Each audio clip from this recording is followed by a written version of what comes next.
My name is Rhapsody and welcome back to Shadows over Innsmouth. There's a bus stop here, but we don't need to regard that immediately. What we need to regard immediately is our to-do. We need to take the pocket watch back to Jessica, which is going to unlock for us, I imagine, the brain machine quest that allows us to uncurse it and then use it as an item. We can also go to Vancy Dan to talk about the Speakeasy deed that we found in the same location. We can also find some cigarettes for the restless spirit at Augustus Dirch's house. Do you sell cigarettes? Yep, bad for you, despite what the radio advertisements say. Can you believe they used to issue cigarettes to soldiers? And that they still do, and probably will, for like 50 more years? Thank you, by the way, to the comment that mentioned that I can find the cigarettes in the cola surplus war. Sometimes I discount things like that and tend to assume, oh, cigarettes, that'll be a quest item, clearly not a consumable. Absolutely, it's a consumable. Alright, Dirchy. You turn a street corner and duck behind a mailbox just in time to be avoiding the spotting of 3 tin lizzies who are either squatting on a stoop or stooping on a squat. I'm gonna eavesdrop. I'm gonna give them what they want in terms of fight. I've seen that conversation before. Oh, they are doing more sleaze damage than they've ever prior. I will say that. Certainly, their sleaze damage is not good for me. Okay, let's get an orchestra strike against the back line, and then I can take out the aluminium welder here with a single squirt of the Tin Lizzie's gun. I mean, I don't really care about... Ooh, actually, the hot lick now does 4 damage. Oh, okay. Him increasing his oboe's strength has certainly helped us out here. I mean, you have hot armor, so I'm not particularly interested in fighting you. Let's target that to grow better, the whirling wench. Wrench, rather. Okay. I mean, we should probably just follow through with another orchestra strike to take out the greaser. Copper Emily follows immediately afterwards. And yeah, I just don't think that these are up to the task of taking us out at all. So I'm even going to split my damage a little bit here. Making it very, very slightly easier to murder 2 in this round. Alright. Good fight. We get a Greasy Wrench as well. Greasy Wrench is our muscle plus 2 in sleaze damage. It's a melee weapon. If you're looking for the heaviest tool in the toolbox and also the nastiest tool in the toolbox, then you've also probably got one hand free and... Oh, sorry. Also, you've only got one hand free. Then this is probably your best bet. Hey, Dirch. Actually, I guess it's not really Dirch that I'm here to talk to. It's the 5th sailor. Yeah, there, sailor. Yeah, Captain. Any word on them smokes? Ah, yeah, your smokes, right. Aren't you worried about getting these ashes mixed up? Just leave them on the table there, if you please, Captain. Alright, fair enough. I'll put the cigarettes on the tray. You put the cigarettes on the tray and quickly hatch a plan. Approaching the 5th urn, you put on Captain Dirch's voice again. Ah, matey, your smokes be on the table as you wanted. Appreciate it, Captain. Then you hide behind the captain who's snoring in his chair. After some time, the bookcase slides aside and an unshaven, shifty-looking guy pokes his head out and glances around surreptitiously. Then he tiptoes over to the table, picks up the pack of cigarettes and returns to the secret door. The bookcase slides shut behind him. Well, what do you know? You hiding a man in your bookcase, buddy? It's the shelf that guy came out from behind of. Or rather, the shelf out of which, from behind of which camest that guy. I'm gonna inspect it. You try to push the bookshelf aside, but it's locked in place. There must be a catch. I mean, literally. I'm gonna check a nautical guide to Lieutenant Harbor. Oh, actually, hang on. Practical secret doors for the home handyman. You tilt the book forward and nothing happens. So you pull the book all the way off the shelf and nothing happens. So you flip through the book and start rifling through the pages until you find one with corner turned down. A diagram on the page shows the 3 most common unobtrusive latch mechanisms for bookshelf-based secret doors. And on closer inspection, this bookcase is using the second one. Now you can open the secret door whenever you're ready. Nice. Hey, buddy. What you doing in here? You give a respectful salute to all of these dead soldiers. He's not an alcoholic. He's a bottle collector. Wait a second. Oh my god. There's no... Has that?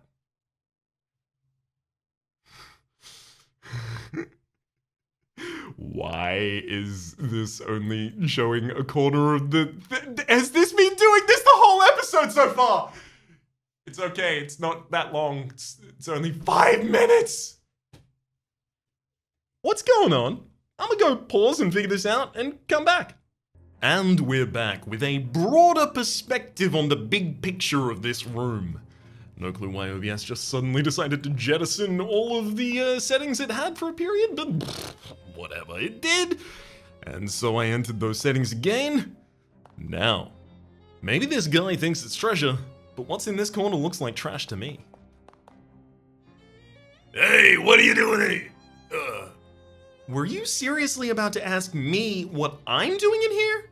Yeah, even as I was saying it, it sounded stupid. How'd you even find me? I hid and watched when he came out for the smokes. Oh, that was you, huh? I thought the captain's voice didn't sound quite right. Come on, I was doing my best. What's the deal? Well, it's basically just what it looks like. It looks like you're hiding in this old man's house to rob him while he sleeps. In that case, it's not at all what it looks like. I'm listening. I'll admit, at first I was planning on robbing him. I figured an old sea captain must have a secret treasure, right? But he wasn't a pirate! No, it turned out he's just an only lone man with nobody to talk to. Except, well, his old sailing buddies. So I started hanging out around here and chatting with him through the wall. You didn't find that strange? Well, it was a little spooked at first, but once I got a handle on the different voices, how they should sound, and learned enough to keep up with the anecdotes, it kinda relaxed. It's nice to have someone to talk to, even if the situation is kinda weird, right? So that's all? You do this because you feel sorry for him? Yeah, well, I won't pretend I don't like having somewhere to stay rent-free. And his pension from the shipping company's pretty good, and his short-term memory's pretty bad. And he doesn't pay much attention to the fact that he's buying food for 2 people. Huh. He's a good guy, and it's an easy life. Don't screw it up for us, okay? Wait, what is it to you anyway? I'm here about the stolen urn. Oh yeah, that was probably a mistake. He'd mentioned the 5th sailor a few times, and I thought he might like to have the whole crew together, you know? So I lifted a random urn from that little cathedral to fill the spot. It looked like a good idea at the time. I mean, the vicar niggas it back, though. Okay, but it'll be weird if this one just vanishes, though. Could you swap it for another one? The captain doesn't open them, so he won't notice if there's no ashes in it. Fine, I'll see what I can do. You switch out that 5th urn yet? Not yet. I'm working on it. Where will I find another urn?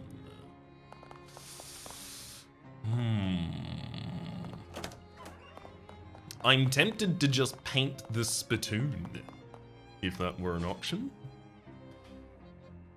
Okay, after all of this, we have Plunkett Street to return to tell them about the will, for the deed, for the Speakeasy, as well as to uncurse the pocket watch.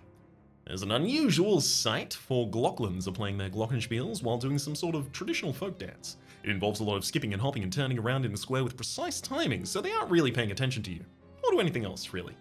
I'm gonna join in! It does look kind of fun, but you definitely don't know the steps and it would only cause total chaos. I mean, it'd be simpler to just attack them, since a brawl would probably result anyway. Fine, I'll ignore that. You successfully ignore your way out of this weird situation. It's an extremely powerful tactic for dealing with weird situations.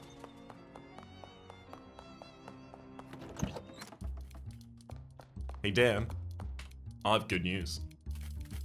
Hey, it's you again. You find Oliver? Yes?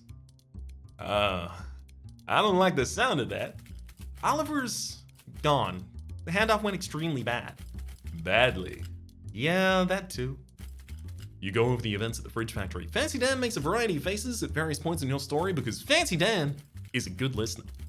I'm showing the deed. Oliver was carrying this with him? Dan skims the deed. Says here the ownership of the Speakeasy is automatically transferred to whoever has physical possession of this deed. Huh? Is that legal? None of this is legal, baby. Oh, yeah. Guess you're my new boss, baby. Let's have one drink to mourn the old boss and another one to celebrate the new. Good idea. I guess we ought to change the name since, well, Oliver's place is no longer really Oliver's place. I suppose you're right. Got any ideas? Well, we could go traditional like and call it Ryan's place, or something hip like the Purple Door. Or something incisive and avant-garde like, I don't know, Noblesse Oblige. Something incisive and avant-garde like Noblesse Oblige. What is it? The ethic by which the rich would use some of their wealth for the general society. Noblesse Oblige it is. Oh, that was just an example, but you're the boss, baby. Now back to business. To business! We make beer in-house, so that's safe, but we're out about everything else. Based on your story, I'd say the stuff at the factory is not safe to use. Yeah. If you can find booze or mixes or garnishes, bring them back here immediately. Any idea where to get started with that?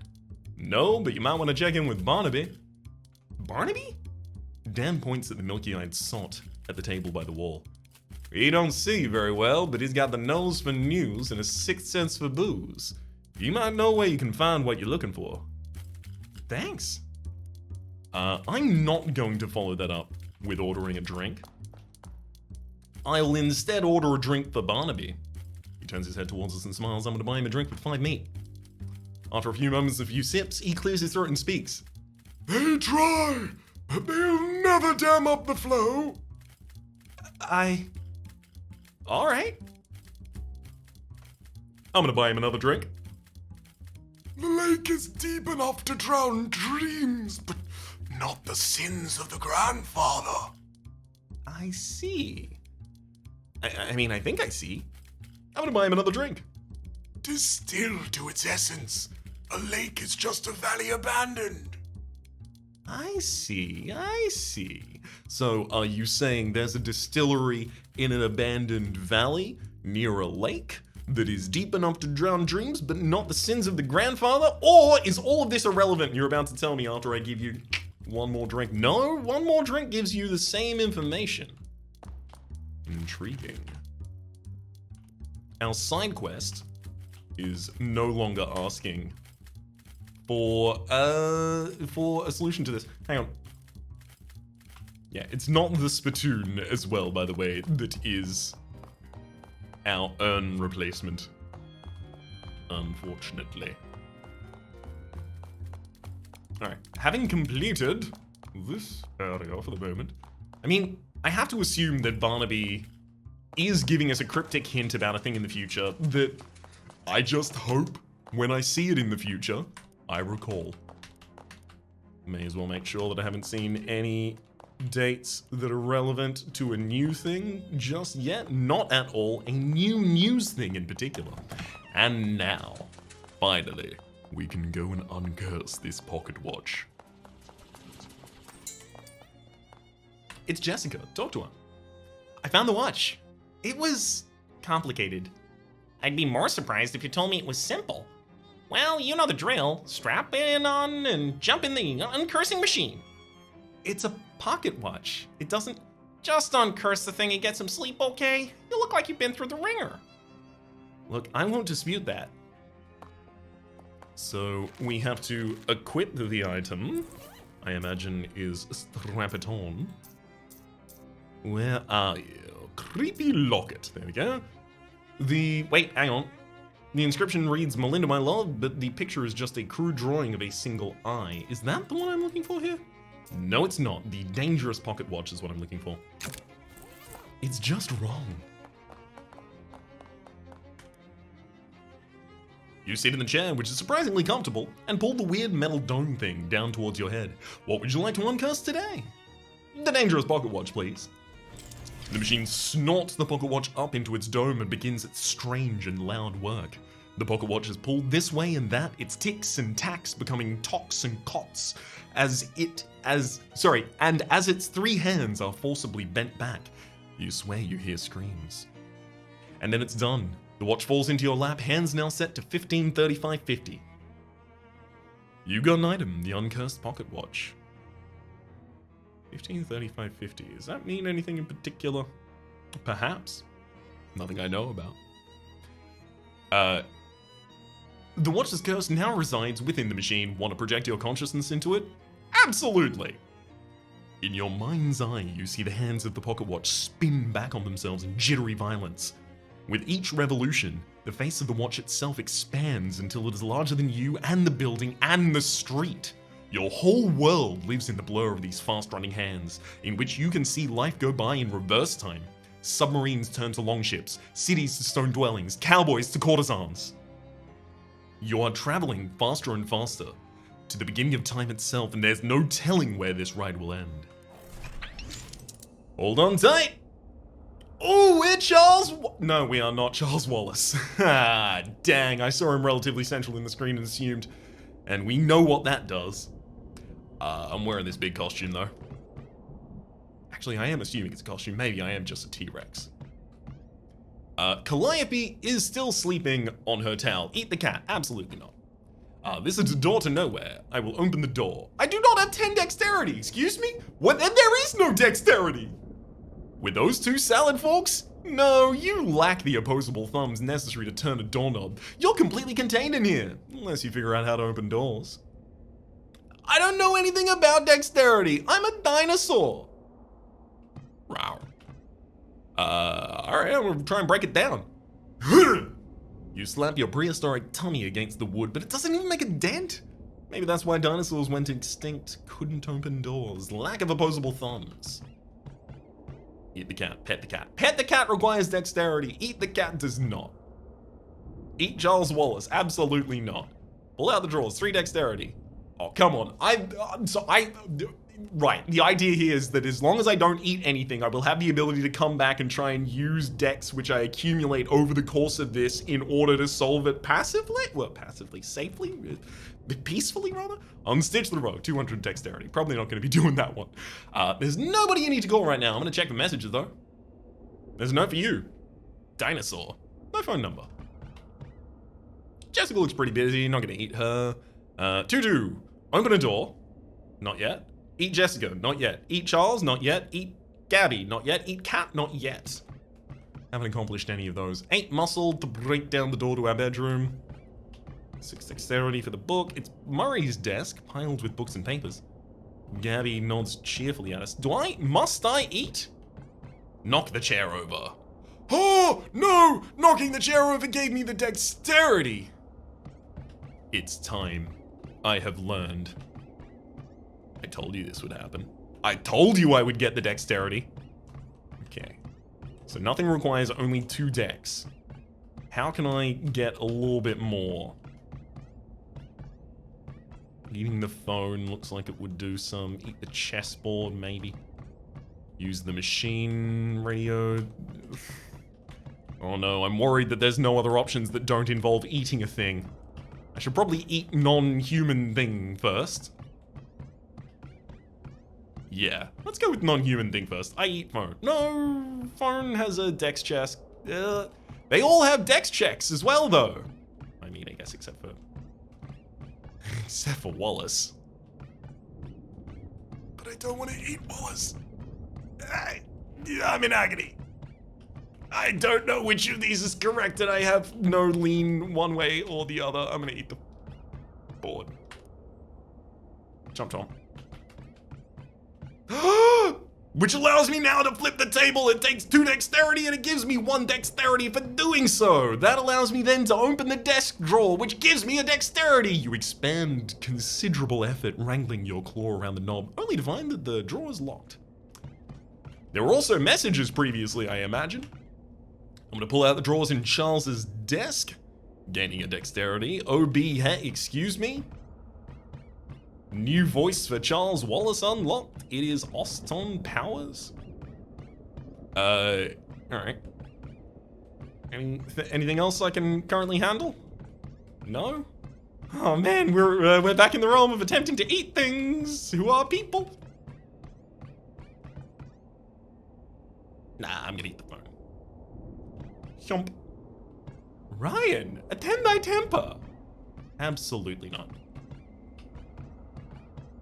You attend my temper. Alright, I'm gonna eat Charles. Oh god, what's Charles's voice again? Hey, easy does it, baby. We're all hungry. I'm just changing his voice. Can you open the door for me? Oh, what's that, Greta Garbled? I guess you've become Ebrod. Please help, I'm a dinosaur. Yeah, baby, yeah! I mean, the inspiration comes through strong on this character at the moment, I guess. Will you open anything for me?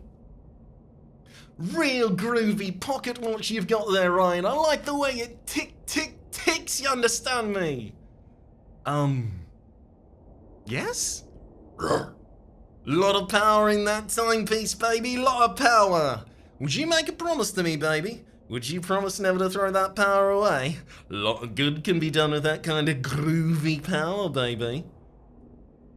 Yeah, let's do it, man. Groovy, baby, absolutely smashing! Shake it up, baby. He holds out his hand. I'm gonna shake his hand.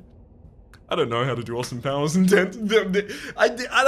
It's apparently I do. I flip through my Rolodex of voices in my head, and that's the closest I got is Everard Clare. I'm fine with it. I've got my 6 dexterity, allowing us to come over here and interact with the shelf full of books. Gaining another dexterity, you can't relate to most of the books they have here, but there is one travelogue by a Diplodocus that proves moderately diverting. It's Murray's desk. I peruse the newspapers, claws making only minor holes in the pages. I gain a dexterity for having done so. I now have 8 dexterity, allowing me to add to the list. Open a door, eat Gabby, eat Jessica, and eat the cat. I add to the list. Your talons carve the word help into the chalkboard. You gain 1 dexterity for having done so. I mean, I'm assuming I'm not going to have the ability to eat anyone else, even if I attempt to at this point in time. But let me make absolutely certain that I can pet the cat. A gentle tap from your horrible hands soothes her sleep. You gain 1 dexterity. I still apparently have the ability to eat the cat, which I will absolutely not do. Not even going to test fate on that one. The door to your bedroom, which I can open with 10 dexterity now. Is there anything else I can currently operate with 10 dexterity that I could not prior? Yes, the door to nowhere, which I will open with my 10 dexterity. Hello? So, we made it last. Was I looking the older man, though? Oh. With I looking the older man, though you are far older than I shall ever be. Wow. I never saw this room before. We are the Alpha and the Omega. You, the beginning of time, and I, its end. Would you walk with me, dear friend, to watch the death of our world and the birth of another?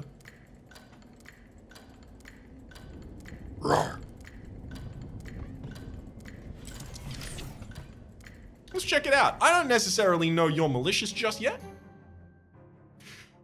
Tick, tick, tick. The hands of the uncursed pocket watch beat on, boats with the current, borne correctly onto the future. You pull the pocket watch out and look at it, it's gained some luster. It's got an upgrade. Now that it's free of the taint of that shadow energy, it's just a boring regular watch. If you think about it though, being on time for things is kind of like a magical power.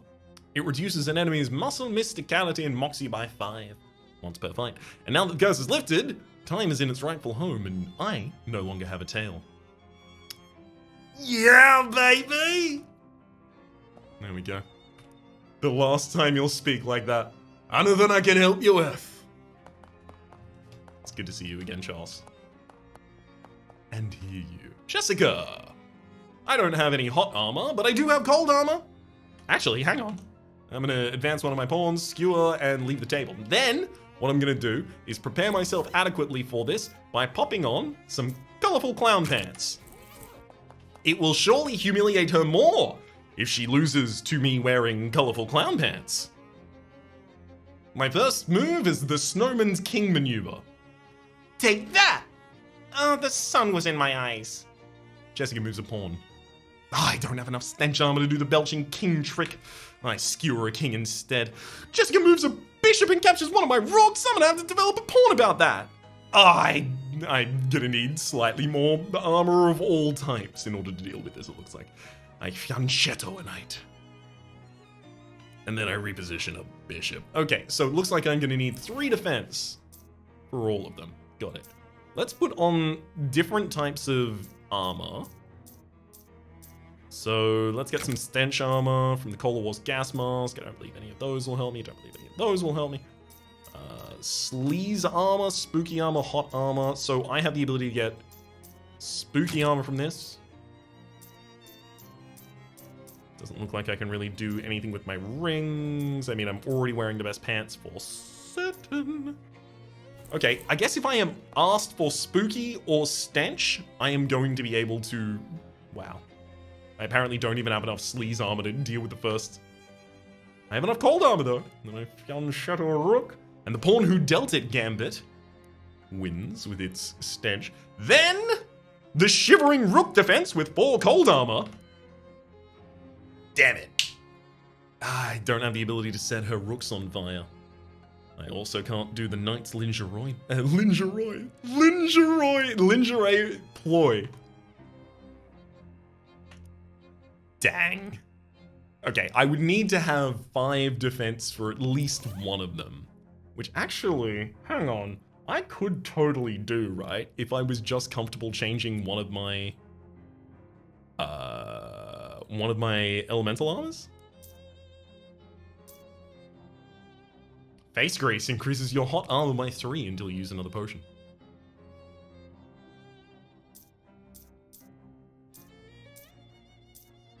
And both of those are potion effects. Potion is currently on Moxie. Actually, Potion is currently on Muscle. Yeah, chalked hands. Sure, I'm gonna replace that with a greased face and see if I can do this. The Rook defense. I incinerate a pawn. Can't skewer a knight, can't jadoob the knight. I mean, I guess I only have 4. There we go. I set one of the bishops on fire. I withdraw. I defend. I fianchetto. And unfortunately, that doesn't manage to get us to the end. I think if I can get hot armor as one of my finals, though, baby. See? What? Hang on. Hot armor? I still don't have the ability to deal with that? Pork. I've seen all of the different types of defense at that point, and I did not have the ability. Okay, hang on. What I will do then is equip another hot armor to make sure that I have 5. And it's just going to make it harder to get through the stench armor check here on 3, but they do give me a hot armor check, thankfully. Another hot armor check, thank you. No hot armor check there at the very end. I mean, this is me assuming it's the very end. This could, go significantly further than this. Burning Kangaroos? Burning Kangaroos with 5 hot armor! This is the furthest we'll have ever gotten. Nice move! Oh. And now, unfortunately, I definitely do not have the ability to get past any of that. Dang. Do I just need to have ridiculous defense to 1? Ooh, bank pouch full of meat. 300 meat! What a windfall! Do I just have to have 6 of a single type of defense? Because I think I could get to 6 of a single type of defense. Although it would have to be looking for filter to maximize the elemental armor of Stench. Prototype car freshener for 2 more Stench armor there. So what, we're currently up to 5 Stench armor? Can I get a 6th? If I look at my Sleaze defense? Okay, I could maybe do it with Sleaze defense. Colorful Clown Pants is actually not really good if I am just looking down the line of making one thing very, very powerful. So there's 4 Sleaze. Yeah, unfortunately, I don't think that's going to get us anywhere near where we need to be, right? Can you show me any of my elemental defenses without me having to leave this screen? No, Sleaze is still at 4.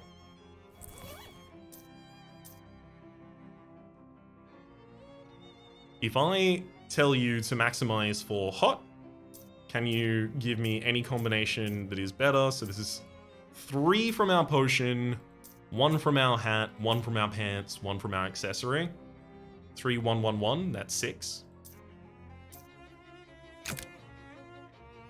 Oh, I'm already using hot armor like that. That's fine.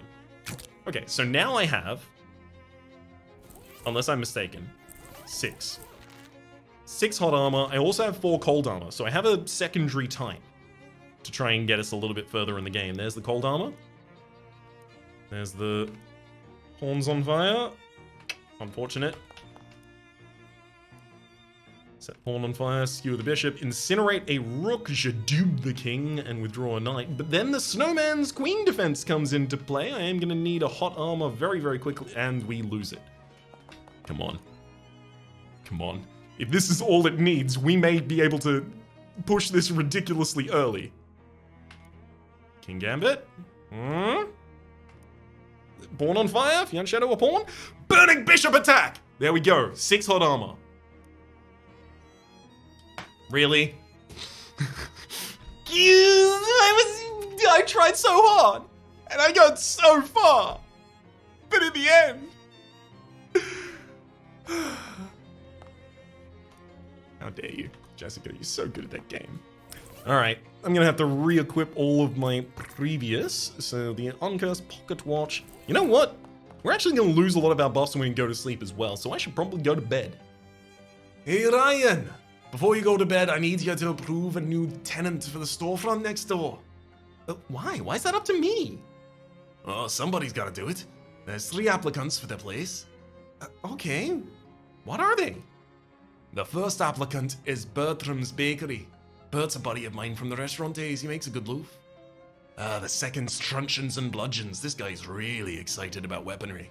And the last applicant's Texas Instrument. Guy from Texas selling musical instruments, I suppose. I'm gonna go with the instrument store. I like the sound of that instrument store. Hopefully. It's just a little joke. Okay, I'll get them moved in and get the storefront ready for applicants. Get the next storefront ready for applicants, rather. Take a look at my shelf of knickknacks, my television set. Everything looks exactly as I left it. It's time for a nap.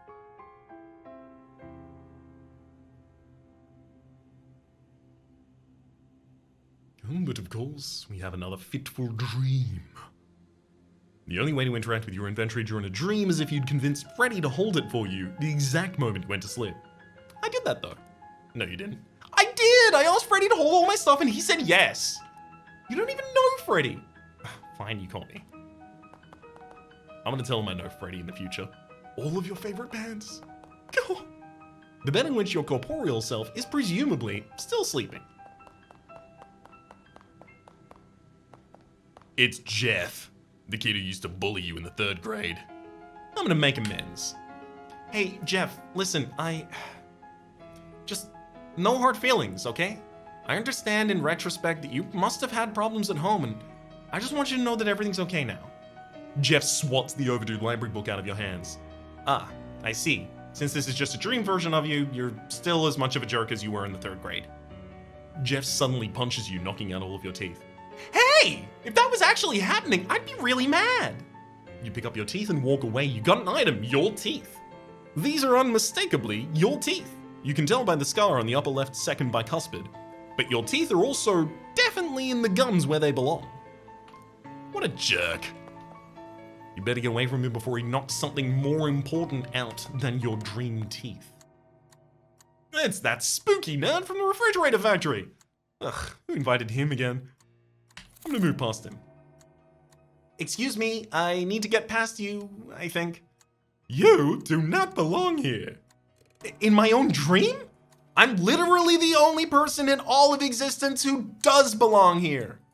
This dream is only partially yours. This general vicinity is under a different ownership. Whose ownership?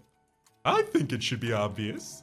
I've claimed this region of your dream space for myself. And who? And you are who? Accountant General Terrence Poindexter, decidedly not at your service. I would tip my hat to you, but you don't merit such a gesture. Fine by me. That hat's creepy and evil looking anyway. Poindexter's eyes narrow. He points the weird device he's holding at his hat. It starts beeping in a fast, irregular pattern. Do I take you to mean that this hat appears unusual to you in a visual sense? Well, yes. Putting it mildly, it's like an anti-hat. Poindexter arches an eyebrow. I must inform the president. You want to talk to President Coolidge? Jennifer Coolidge? About your weird hat? You have misapprehended both subject and object. It is the real president I must speak with, and the topic of conversation will be you. I see. Indeed. You think far too much, in fact. When we next meet, I'll have a remedy prepared for this complication. He steps off into the edge of whatever it is you're standing on and plummets into the nothingness below. This won't end well for him, I say, as I am haunted. The bookshelf is not behaving in the way bookshelves do when you're awake. How so, game? I take a closer look. You grab a book at random and the bookshelf puffs out of existence. Okay. All the same so far. You got an item, Vibrations of the Nether Zones. That is a book. It's hard to tell what this book is about, because it won't stop shaking. Grants a combat skill, Jazz Hands, increases your moxie by 3. Ooh, that sounds like an incredibly powerful skill for us to cast at the start of a combat. Excuse me, have you been watching me sleep, friend? Alarmingly, a man in an expensive suit is standing at the foot of your bed. What the heck? Who are you? You may call me Dan Toblerone. I represent a certain organization of, shall we say, like-minded criminals. Organized criminals? Like the mob? Wait, you're the Don of the local mob? The mob boss, in my room, personally? No. Don't mistake me. I am not the Don. That is merely my nomenclature. It is an abbreviation for Donald. Oh, well, that's confusing. It has been the matter of some confiscations, yes. I do have a sobriquet, but I don't care for it very much. What is it? Donny Thesaurus. I'm gonna hazard a guess they call you that because you like very long words. That is very astute of you. Of course, this aesthetician comes as no surprise to me. My associates tell me you handled yourself well during the conflagration at the refrigerator manufactorium. Do you actually own a thesaurus? I am here to propound for your considerationing a certain proposition. Come again? I'm here to make you an offer. Oh, can I refuse it? Certainly. Though your refusation would be, say, unadvisory. What's the offer? From time to time, my collegiates and I have certain requirements, but lack the I'm accidentally auto-fixing him. But lack the necessity, manpower, to achieve them. At such junctures, we make lucratival arrangements with certain capable individualists. We find ourselves, at this moment, at such a juncture, such as the junctures as I have thus subscribed. So you want me to do contract work for the mob? Exactingly. Okay, sure. Why not? An excellent decision, if I may articulate such. So what happens now? Just sit tight, as they say. We will call upon you telephonically. He gives you a curt nod and then leaves the room through a window. It takes him 3 or 4 times to get the latch working. Alrighty then. I'm gonna have to check in with the mob and the progress of that quest in the next episode. But until then, my name is Rhapsody. The name of the game has been Shadows over Loathing. Top left, series playlist, YouTube recommendation down below, stream pass, and the names of people generally supporting the Republic on patreon.com/RhapsodyPlays. They're above the thank tier, and special thanks this episode to John. Hopefully you all have been enjoying yourselves, and hopefully see you all next time.